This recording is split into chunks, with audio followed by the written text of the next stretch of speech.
Welcome, parents, to week 14. My name is Pam Riddington, and I am going to be spending some time with you in the coming weeks. I am a retired teacher for Alvin. I taught 35 years in pre-K, so I'm really looking forward to spending some time with you. This week, week 14, we're going to go ahead and continue with the calendar, and we're going to continue with my number and shape book. The calendar offers so many learning opportunities. Not only do we learn about the days of the week and the months of the year, it's also a wonderful counting tool, rote counting, one-to-one counting. And we're going to introduce some new concepts this week that you can incorporate in your calendar, and that is patterning. The other concept that we are talking about this week is ordinal numbers. Ordinal numbers refer to positioning an object's position or sequence of events.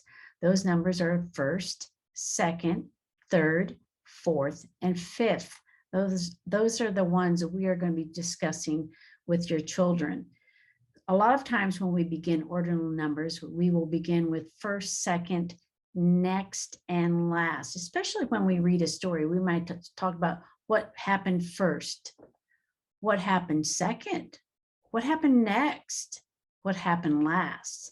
Now we're going to introduce third, fourth, and fifth. You're already doing this in the calendar without even thinking about it. When we talk about the first of the month, today is day number 1 of February. It's the first. Today is February 2nd. Those are ordinal numbers. One of the first new activities this week, it is called Let's Line It Up. In this activity, we are going to line up 5 objects. It doesn't matter what they are, whatever your child loves to play with. It can be cars, it can be stuffed animals, it can be dolls, it can be action figures. Choose 5 items and have your child put them on the floor, on the table, and line them up. Once your child has gathered their items up, their toys up, and put them in the line, you can help your child understand those ordinal numbers by asking them, which toy is first? You touch the first one.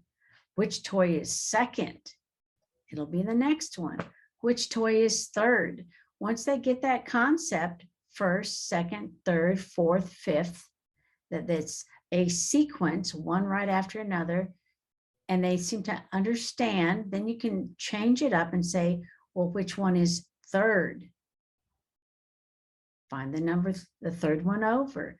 When we are introducing this concept, especially when we're using objects, it's real important that we move left to right. That is the progression we use when we read. We always read left to right. When we count left to right. So as we're using ordinal numbers, we want to introduce that concept, moving left to right. So as your child lays out the items, we don't want to start over on the right side and that one is first. We're going to start with the left side. So again, it's called Let's Line It Up. Any objects that you can find that the child loves, have them put them out. Which one is first? Show them the first one. Which one is second? Show them the second one. Which one is third? This one is third. Which one is fourth? This one is fourth. Which one is fifth? This one is fifth. These concepts we use every single day, and often we don't even realize it. When you get up in the morning, tell your child, first, we're going to brush our teeth. Second, we're going to get dressed. Third, we're going to eat breakfast. Talk about your events of the day using those ordinal numbers. If your child helps you set the table, first, we're going to put on the plates. Second, I need you to put on the spoons. Third, I need you to put on the napkin. Fourth, I need you to put on the fork. Again, using those ordinal numbers, letting your child hear them verbally, helps them to have that concept, and then they can recognize them in object position. The second concept we're introducing this week is called patterns. Patterns is a very fun, easy concept that students love to learn. We're going to introduce this activity with your pony beads and pipe cleaners. You're going to get out 2 different colors. We're going to make a color pattern. In the educational setting in school, they're going to learn the words A, B pattern. But when we're introducing them, we're just going to talk about color patterns, shape patterns. So today we're going to do a color pattern. You're going to take 2 different colors. You're going to get out a few beads of one color and a few beads of another. And the child is going to put them on the pipe cleaner, alternating colors. I have blue, red, blue, red, blue. So the child will take one color. What color are you putting on first? Ordinal number. I'm putting on a blue one. What color will be second? Second, I put on a red one. Next, it will be blue. We're making a pattern. Blue, red, blue. It's a color pattern. As they learn it, you can talk about A, B, A pattern. Next, it will be red. And last, I'm putting on blue. Again, talk about what the pattern is. We have a color pattern. Color pattern is blue, red, blue, red, blue.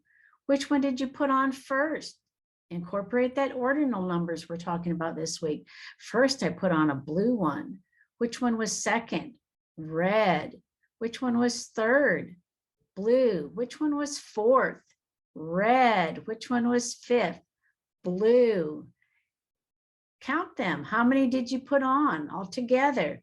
1, 2, 3, 4, 5. Review the color, review the ordinal numbers, review the pattern, review counting. So many things you can do with just one activity. Again, are introducing the concept of patterns.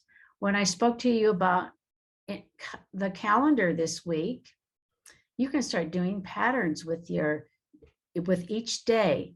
Maybe you'll mark on your calendar that February 1st is blue. February 2nd, we're going to make a mark of red. February 3rd, we'll make a mark of blue, and continue that pattern throughout the month of February. You can make it a shape pattern. You can put a circle for the first of the month, a square for the second, a circle for the third. Make a circle, square pattern. I remember my students loved to do a vocal pattern when we counted, and we would do loud, soft, when we counted, and we would 1, 2, 3, 4. Again, a pattern, another A-B pattern using our voice. Get physical with your child. They love to move around. You can do a A-B pattern using motion. Stand up, sit down, stand up, sit down.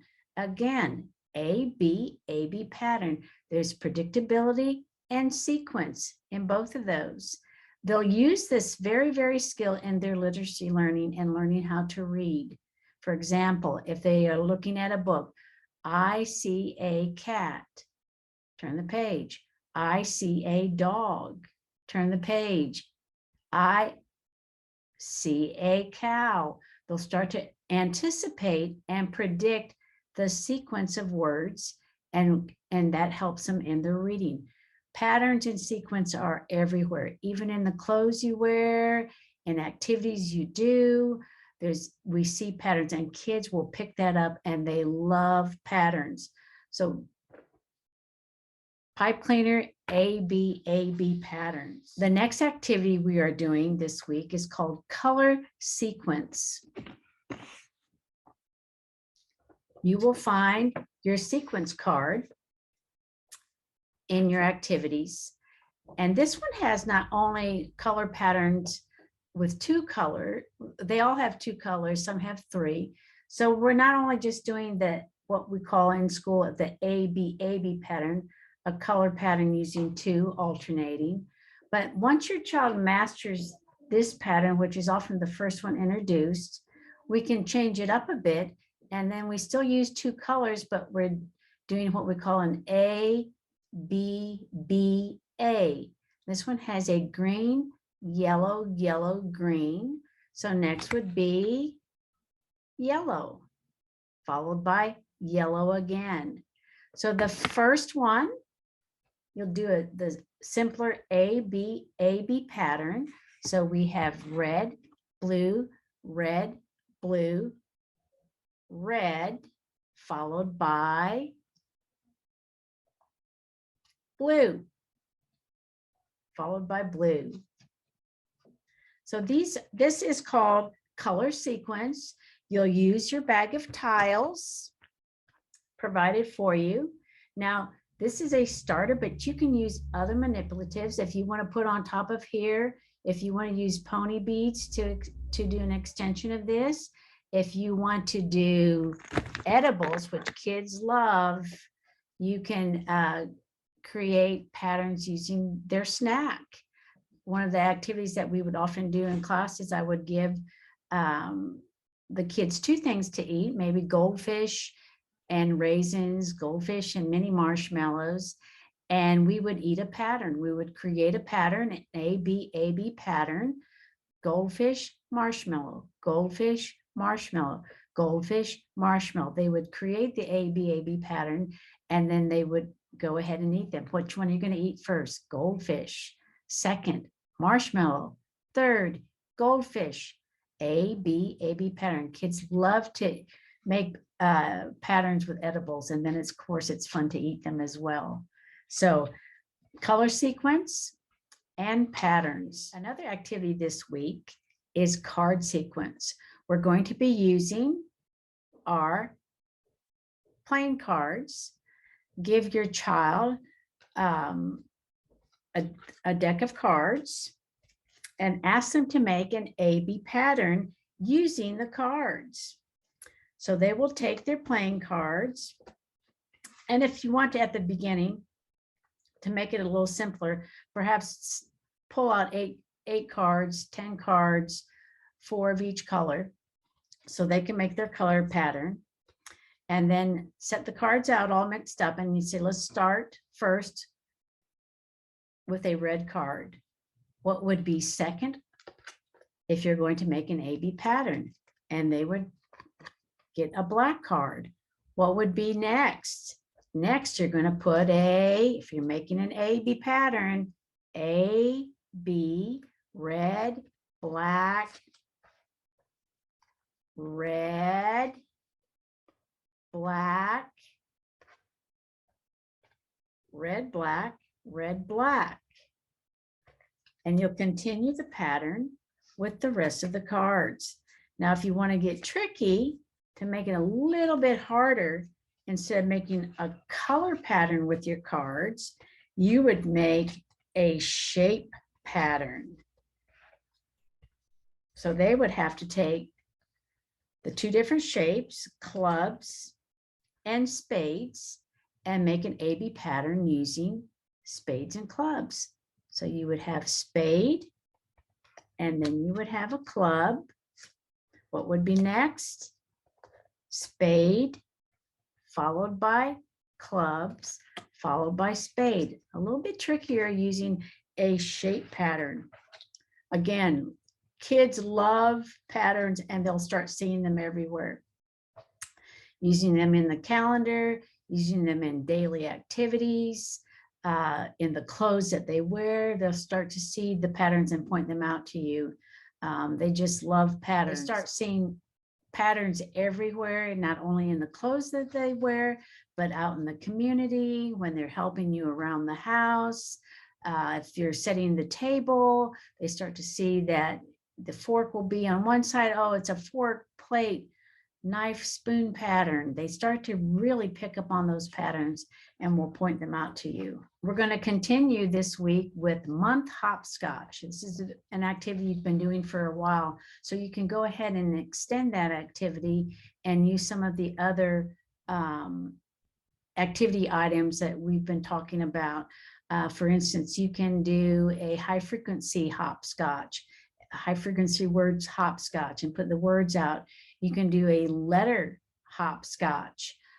Same activity, but instead of having the months of the year out as your hopscotch, you can do days of the week, you can do letters, you can do numbers, just a way to extend that activity and add some variety to that. So again, you're going to continue your month hopscotch this week. Another activity that you're going to repeat this week is Feed the Monster.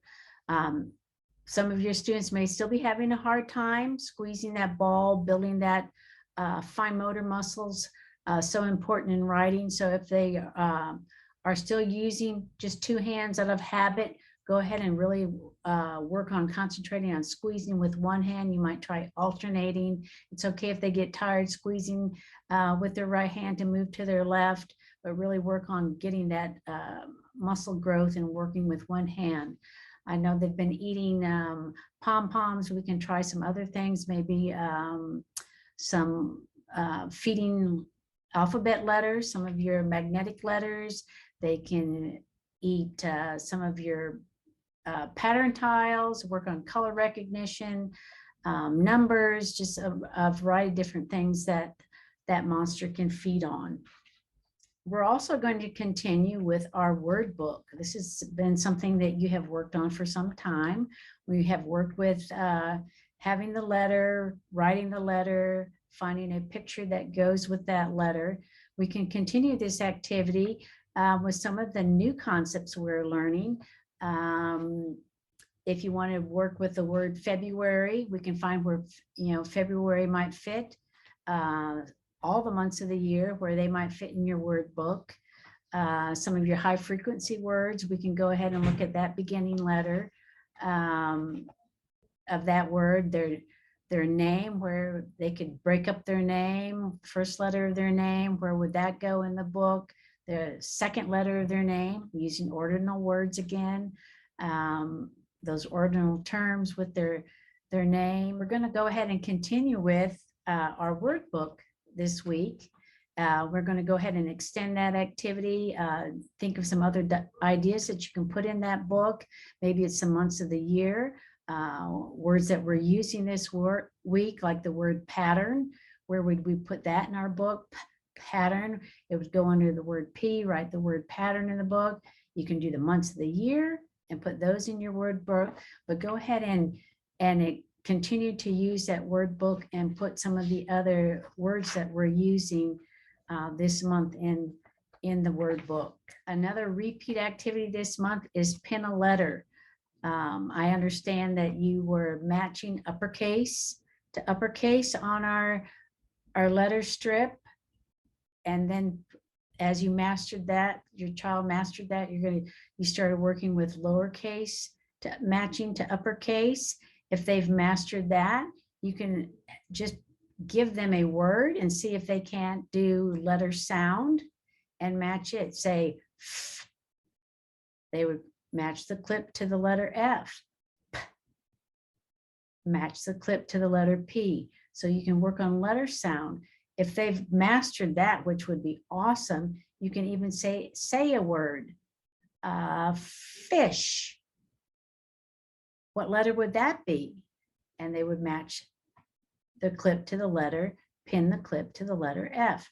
All different kinds of ways you can extend that activity. The last two activities that we're going to do this week are just repeat activities. They are snowball toss and sight word SWAT. We've been doing these activities for a while. If you want to try and change those up a little bit, you can even use the ordinal words terms that we've introduced this week with those activities. First, I want you to SWAT the letter, or first I want you to SWAT the word. Second, I want you to SWAT this word, just so they're hearing those ordinal words over and over. It helps help them grasp that just by modeling for them. They'll start to use those words and understand those concepts. That's all for this week. I'll see you again next week. You'll have a great week learning.